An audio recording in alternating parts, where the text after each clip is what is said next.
todo ande mal, en mi ser yo sé, oh, algo me sostendrá.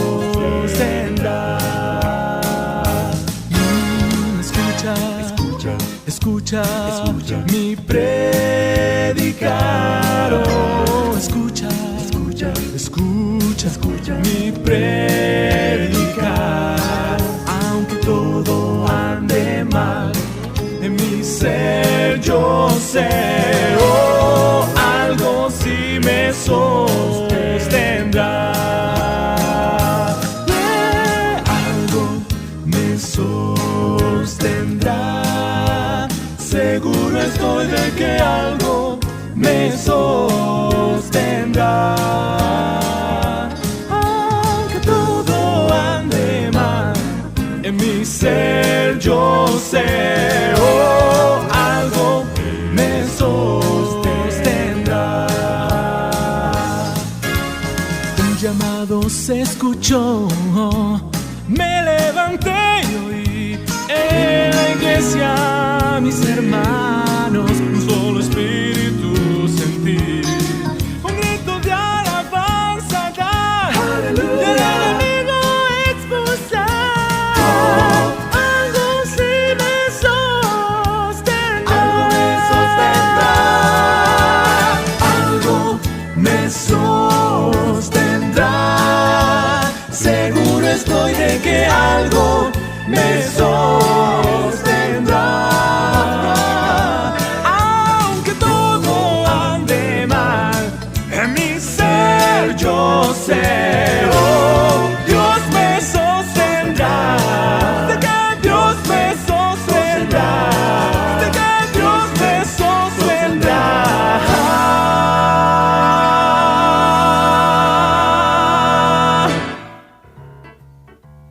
A mí.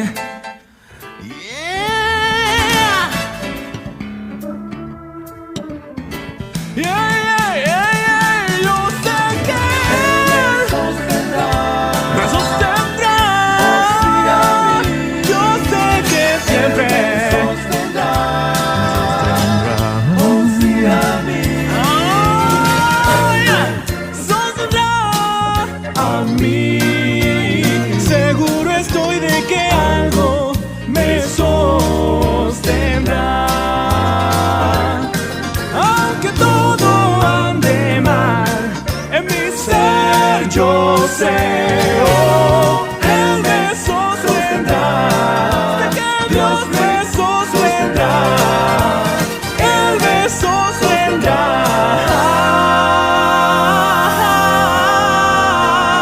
Dios me sostendrá a mí. Yo sé que Él sostendrá a mí.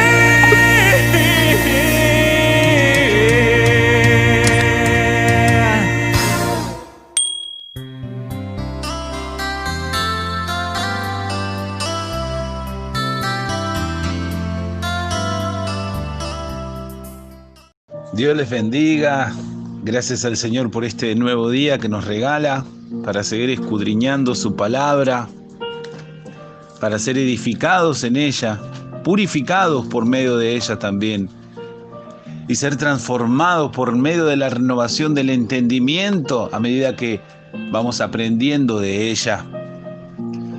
Hace un tiempo les contaba que en un seminario un maestro compartía una pregunta y él decía: ¿por qué estudiamos?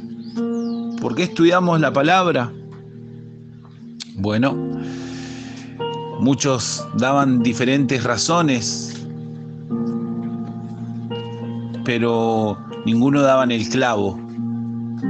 Y este maestro, Evis Carballosa, un gran maestro español, dice: estudiamos para andar en santidad. Estudiamos para andar en santidad. Y qué bueno, ¿no? Qué bueno que en la palabra encontramos este recurso para que podamos andar en santidad.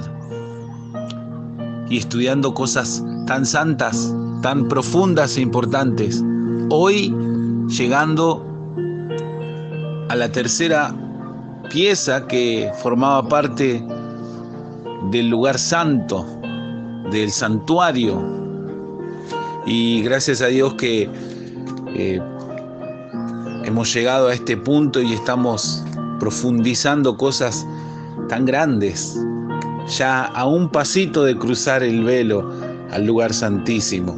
Gracias a Dios por esta oportunidad, y hoy vamos a compartir el altar de oro. Y para eso vamos a hacer lectura a Éxodo capítulo 30, versículo 1 al 10. Dice la palabra del Señor: harás asimismo un altar para quemar el incienso. De madera de acacia lo harás. Su longitud será de 1 codo y su anchura de 1 codo. Será cuadrado y su altura de 2 codos. Y sus cuernos serán parte del mismo. Y lo cubrirás de oro puro, su cubierta, sus partes en derredor y sus cuernos. Y les harás en derredor una cornisa de oro. Le harás también 2 anillos de oro debajo de su cornisa, a sus 2 esquinas, a ambos lados suyos, para meter las varas con que será llevado.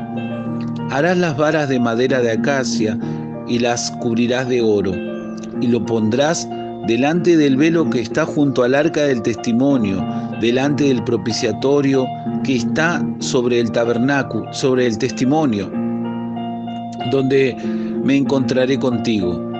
Y Aarón quemará incienso aromático sobre él. Cada mañana, cuando aliste las lámparas, los quemará.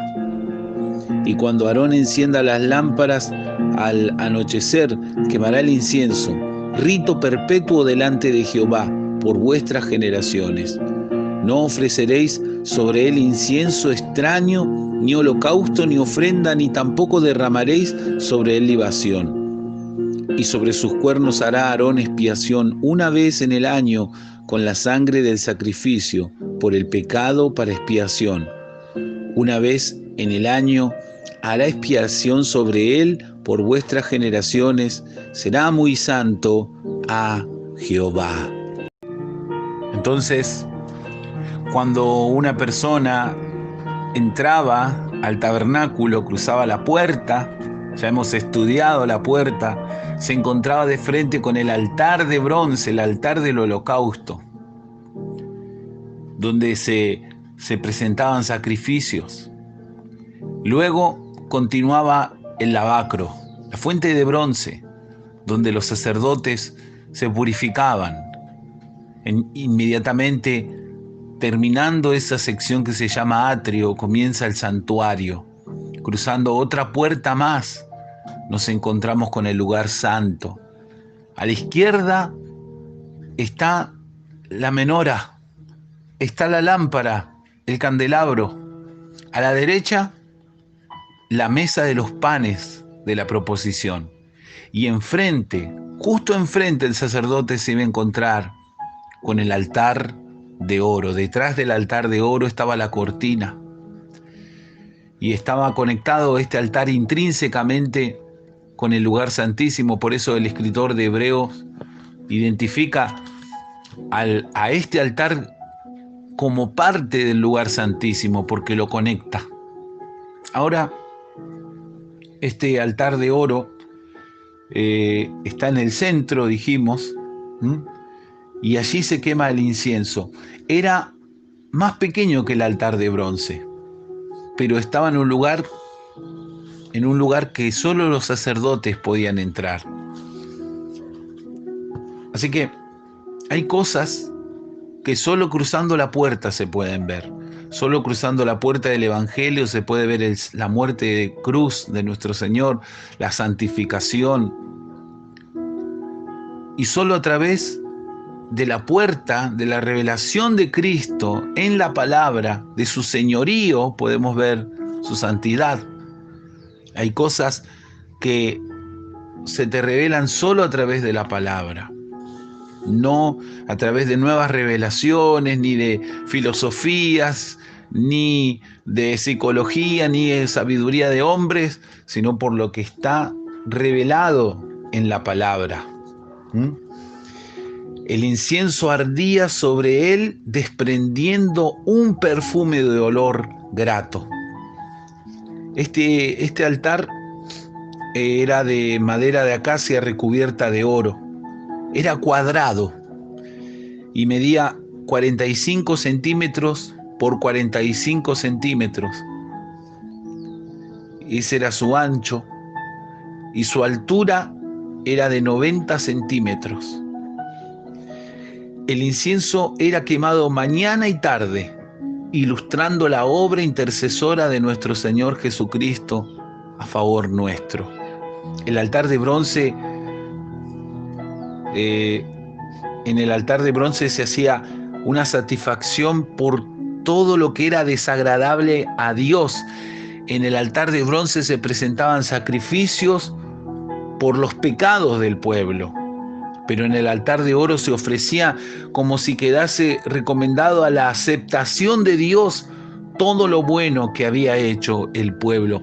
En el altar de bronce vimos en el bronce juicio, y se hacía juicio por el pecado. La paga del pecado es muerte, pero en el altar de bronce era oración, era adoración, era gratitud. Si había algo bueno en el pueblo, alguna bendición, si había un día más de vida, un día más de perdón, todo eso era por gracia, por misericordia de Dios. Y allí se representaba esa gratitud, ese olor grato, agradable que se elevaba ante la presencia del Señor. Dicen los rabinos que era un olor muy fuerte, que desde muy lejos se podía sentir ese perfume que salía del lugar santo. En el altar de bronce se desprendía un olor de juicio, de carne quemada, de sacrificio por la maldad, pero desde el lugar santo se desprendía una fragancia, un perfume agradable en la santidad de Dios. Y vamos a pasar a lo que simboliza el altar. El altar, en primer lugar, representa la mediación de nuestro Señor Jesucristo. Entonces, el altar de bronce en el atrio, en la entrada, simbolizaba a Cristo como una ofrenda por el pecado. Dijimos que era la revelación de Cristo dando su vida por nosotros, como el siervo sufriente. Vamos a leer 2 de Corintios, capítulo 5,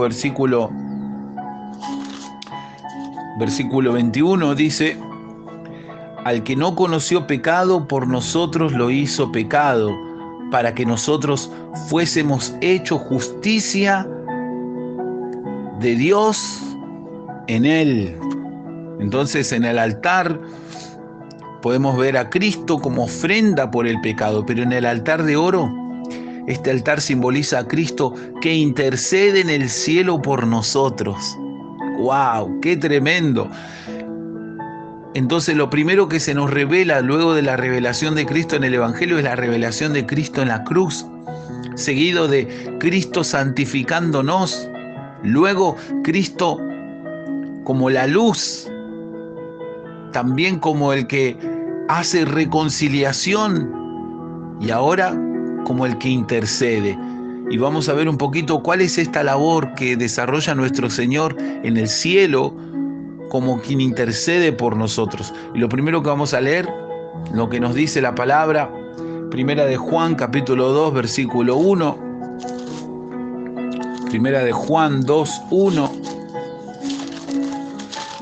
Dice la palabra del Señor: hermanos míos, estas cosas os escribo para que no pequéis. Y si alguno hubiere pecado, abogado tenemos para con el Padre, a Jesucristo, el justo. La palabra ahí, abogado, es parácletos. Es la misma que se utiliza cuando el Señor habla del Consolador, parácletos. Y en este caso, Él como abogado, Él es nuestro ayudador. ¡Qué tremendo!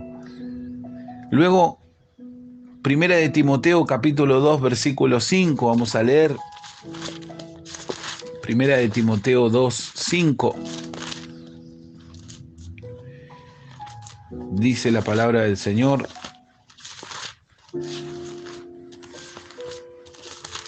Primera de Timoteo 2, 5. Dice, porque hay un solo Dios y un solo mediador entre Dios y los hombres, Jesucristo, hombre. Entonces tenemos a Jesucristo el justo como ayudador, como abogado, y ahora a Jesucristo,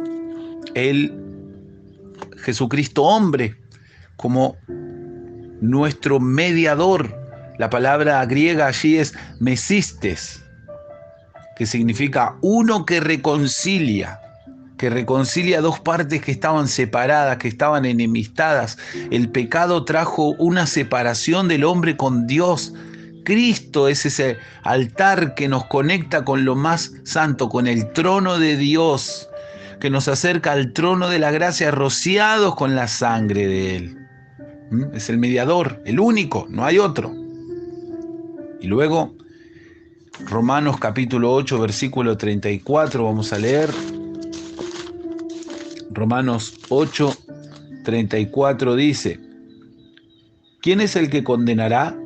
Cristo es el que murió, más aún el que también resucitó, el que además está a la diestra de Dios, el que también intercede por nosotros.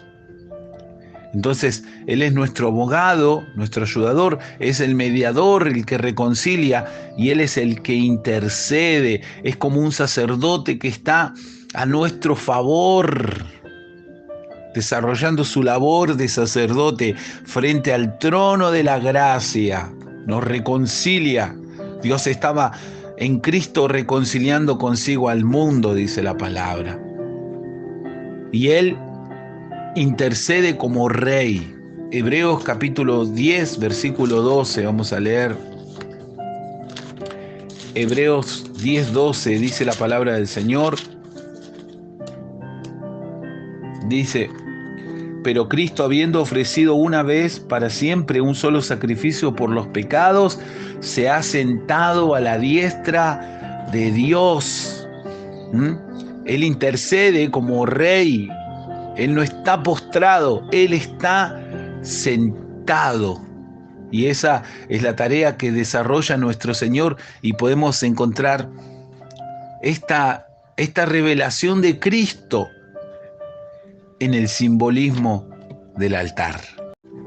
Ahora, algo interesante es que cuando se iba a quemar incienso, al mismo tiempo se debía prender la lámpara. Y esto es tan precioso, tan edificante para nosotros que lo podamos aprender, porque esto nos habla de la oración y la lectura de la palabra. Y podríamos decir, ¿no? El momento en el que se está prendiendo la lámpara, en ese momento se está quemando incienso. Hermanos, la lectura de la palabra y la oración juntas nos tipifican o nos muestran la verdadera adoración. La verdadera adoración. En realidad, toda la actividad del culto, de la reunión, se está adorando. No solamente cuando se canta, cuando se ora, cuando se lee la palabra, cuando se predica la palabra. Todo eso es adoración. Dice Jeremías capítulo 33, versículo 3, este es un pasaje muy conocido por cada uno de ustedes, amados hermanos, por todos los que escudriñan la palabra, muy conocido. Jeremías 33, 3, dice la palabra del Señor: clama a mí y yo te responderé, y te enseñaré cosas grandes y ocultas que tú no conoces. Podríamos decir que la oración tiene dos partes.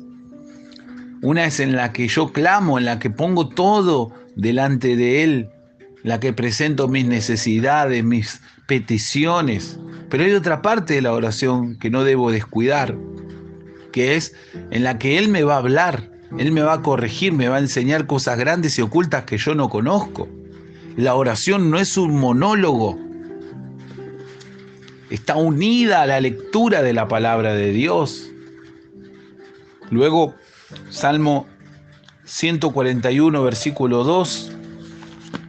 Vamos a leer Salmo 141, versículo 2. Dice la palabra: suba mi oración delante de ti como el incienso, el don de mis manos como la ofrenda de la tarde.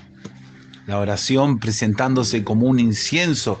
También podríamos leer Apocalipsis capítulo 5, versículo 8. Apocalipsis 5, 8 dice la palabra del Señor. Dice: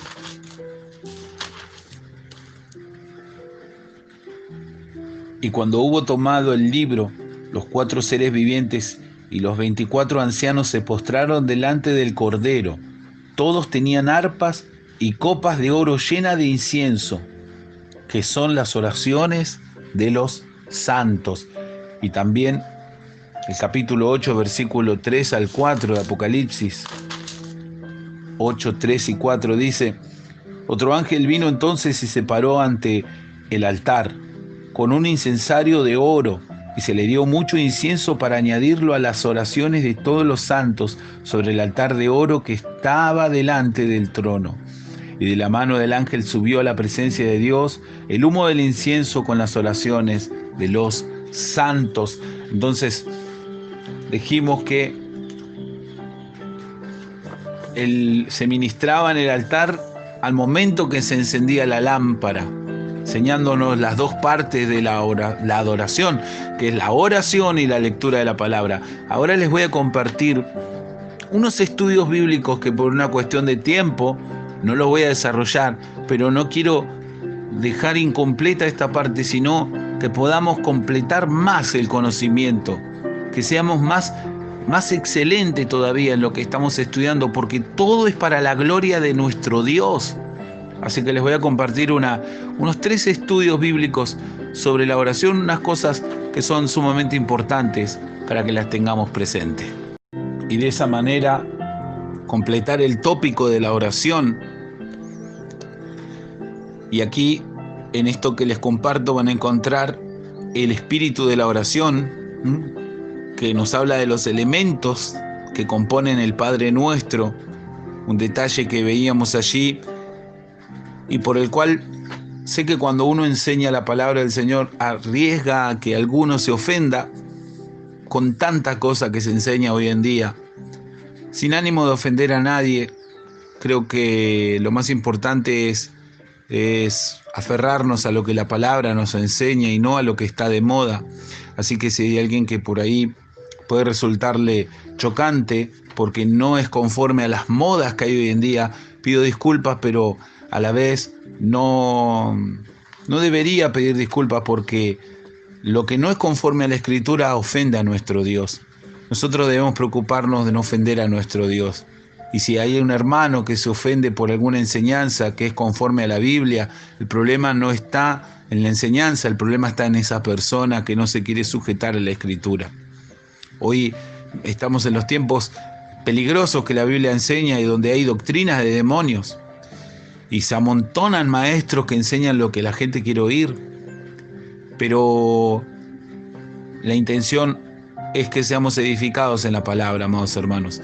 Por eso hay una corrección en esta enseñanza donde se corrige esto de yo arrebato, yo declaro, yo decreto, yo establezco, por lo que la Biblia enseña. Y luego también tenemos otros principios sobre la oración. Gracias a Dios porque podemos estudiar y podemos ser edificados en la palabra, y agradezco por la oportunidad que tengo de compartir con cada uno de ustedes. Les dije que en este estudio también iba a compartirles algo sobre el conocimiento del pueblo judío, y cuando lo haga que iba a ser claro en decirles, bueno, esto es lo que ellos enseñan. Y quiero compartirles 2 cositas sobre lo que ellos enseñan sobre este tema.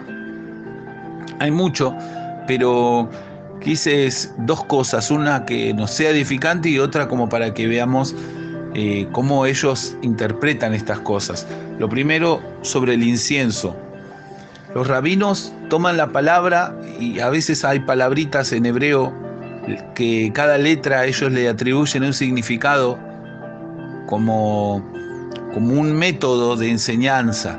Entonces toman una palabra y la amplifican, y de esa manera ellos pueden transmitir una serie de conceptos enlazados, por así decirlo, en una palabrita. Por ejemplo, la palabra incienso en hebreo es ketoret. Ketoret, 4 letras, Q, T, R y T. Y tenemos ahí en esa palabra, ketoret, 4 palabras que, según ellos, eso es la forma de expresar los prerequisitos de la oración. Entonces, la palabra hebrea para incienso dijimos, ketoret, y encontramos allí, según los rabinos, las iniciales de los prerequisitos para una oración efectiva. La primer letrita, la Q, de donde sale la palabra kadosh, que es santidad. La segunda letrita, la T, de ahí sale tohar, que es pureza. La tercera letrita, la R, rahamim, que es compasión. Y la última letrita, la T, tikvah, que es esperanza. Así que para ellos esos son los prerequisitos de una oración efectiva: la santidad, la pureza, la compasión y la esperanza. Muy bien. Luego vamos a hacer lectura a Éxodo capítulo 30, versículo 34 al 38, porque ya entramos en la segunda parte, que es el incienso. Éxodo capítulo 30, versículos 34 al 38, dice la palabra: Dijo además Jehová a Moisés: Toma especias aromáticas, estacte y uña aromática y gálbano aromático e incienso puro, de todo en igual peso, y harás de ello el incienso un perfume según el arte del perfumador, bien mezclado, puro y santo, y molerás parte de él en polvo fino, y lo pondrás delante del testimonio del tabernáculo de reunión, donde yo me mostraré a ti. Os será cosa santísima. Como este incienso que harás, no os haréis otro según su composición. Te será cosa sagrada para Jehová. Cualquiera que hiciere otro como este para olerlo, será cortado de entre el pueblo de Dios. Vamos a ver los símbolos del incienso, de los componentes de la receta del incienso. El incienso es muy importante y a modo simplemente de compartirles algo más, hay muchas leyendas en la tradición judía, hay muchas fábulas también de las que Pablo habla, ¿no? Las fábulas. Pero nosotros no estamos dedicados a las fábulas, sino a la doctrina.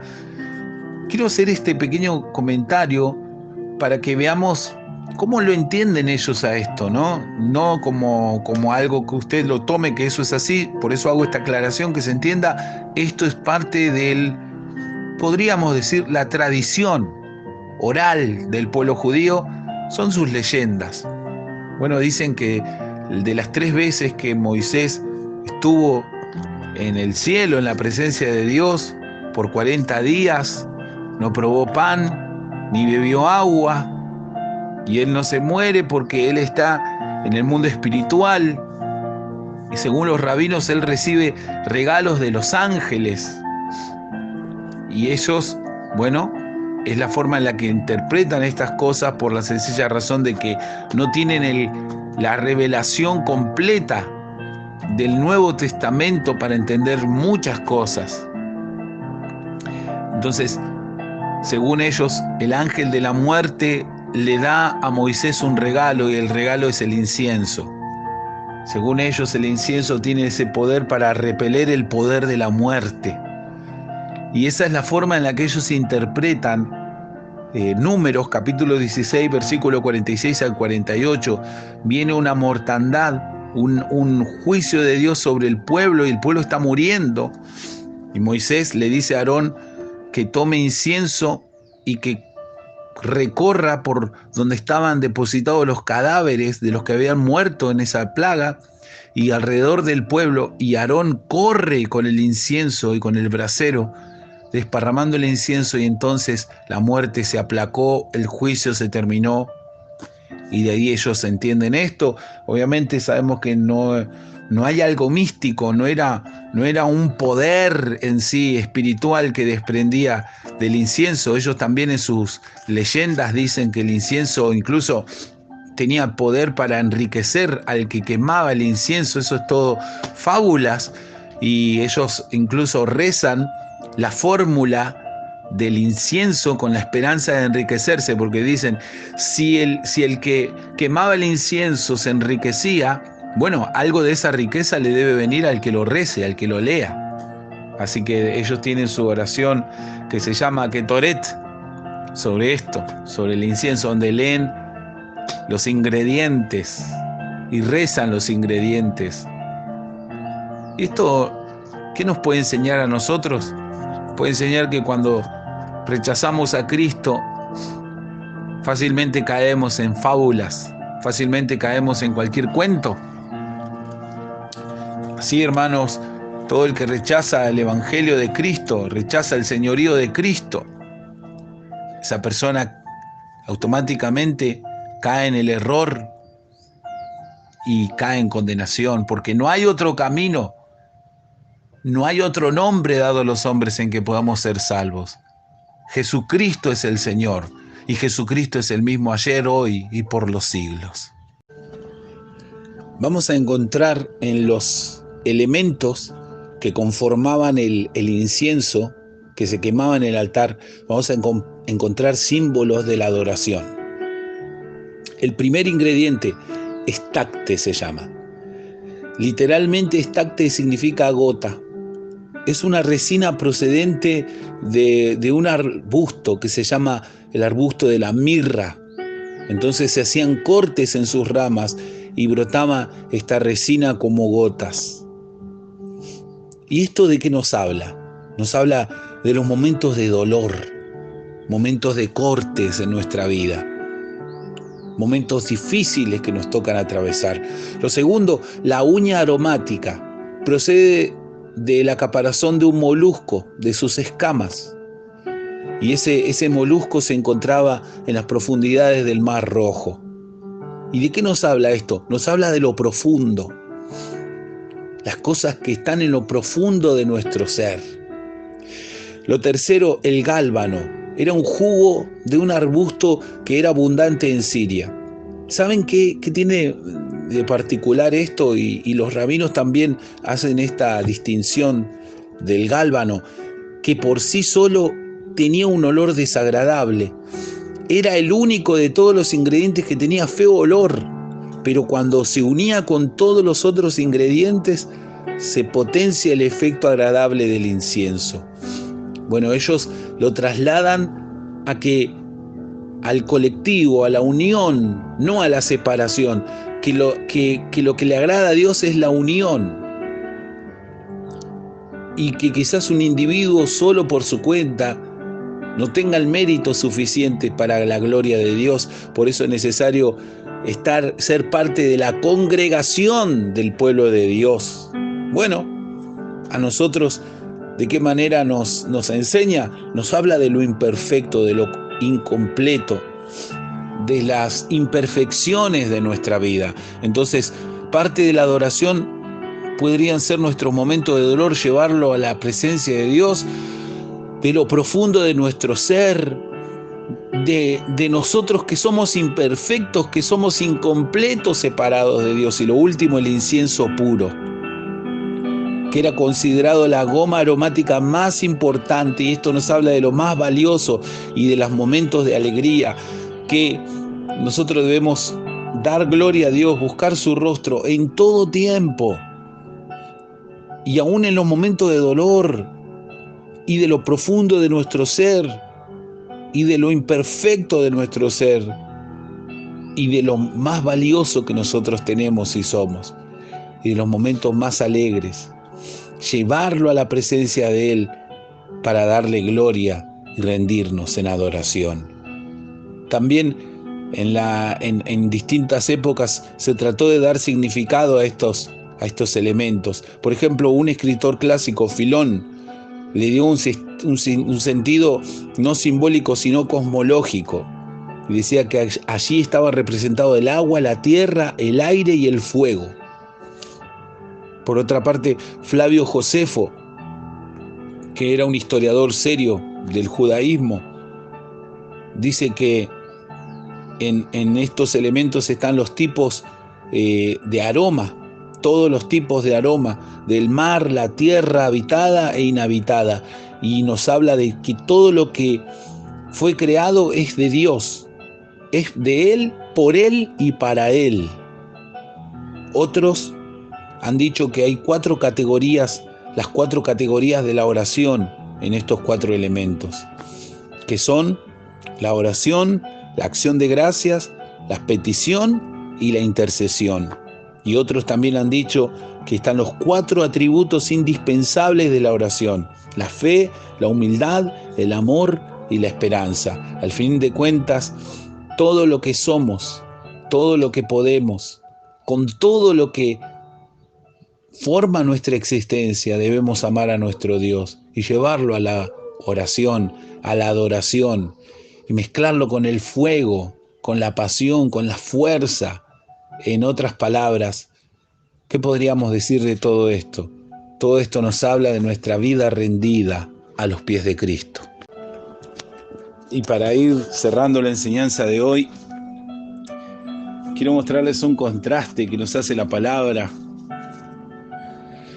En el libro de Ezequiel, capítulo 41, versículo 22. Ezequiel 41, 22. Miren qué interesante lo que está escrito allí. Dice la palabra del Señor: la altura del altar de madera era de 3 codos, y su longitud de 2 codos, y sus esquinas, su superficie y sus paredes eran de madera. Y me dijo: esta es la mesa que está delante de Jehová. Quiero compartirles este último contraste porque es glorioso, es algo precioso que está en la palabra del Señor. En Éxodo capítulo 30, versículo 2, nos muestra el altar de oro, que era de 45 centímetros por 45 centímetros. Era cuadrado y era de 90 centímetros de alto. Pero acá, en Ezequiel capítulo 41, versículo 22, se lo llama altar de madera, dice. No lo llama altar de oro, sino el altar de madera. Y ahora vamos a ver qué nos enseña eso, qué significa. Pero fíjense las medidas. Las medidas eran de 1 metro de ancho por 1 metro de largo, y la altura era de 1,5 metros. Es decir, el profeta Ezequiel está viendo el nuevo templo. Y ahora nos muestra un nuevo altar. El incienso en el tiempo de la gracia, en el tiempo después de que viene el Mesías, que viene Cristo, el incienso es espiritual, pero es más grande. Las medidas de ese altar de adoración son más grandes, porque el culto se vuelve más amplio.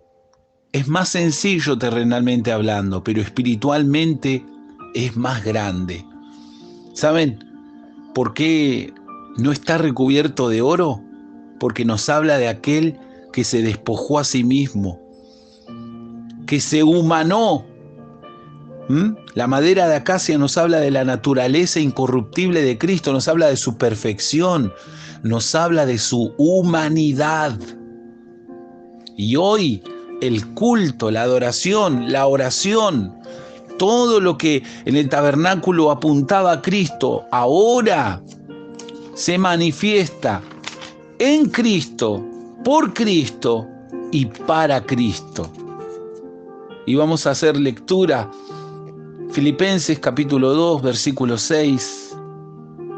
El cual, siendo en forma de Dios, no estimó el ser igual a Dios como cosa a que aferrarse, sino que se despojó. Kenosis en griego, se vació. Dice, sino que se despojó a sí mismo, tomando forma de siervo, hecho semejante a los hombres, y estando en la condición de hombre, se humilló a sí mismo, haciéndose obediente hasta la muerte y muerte de cruz.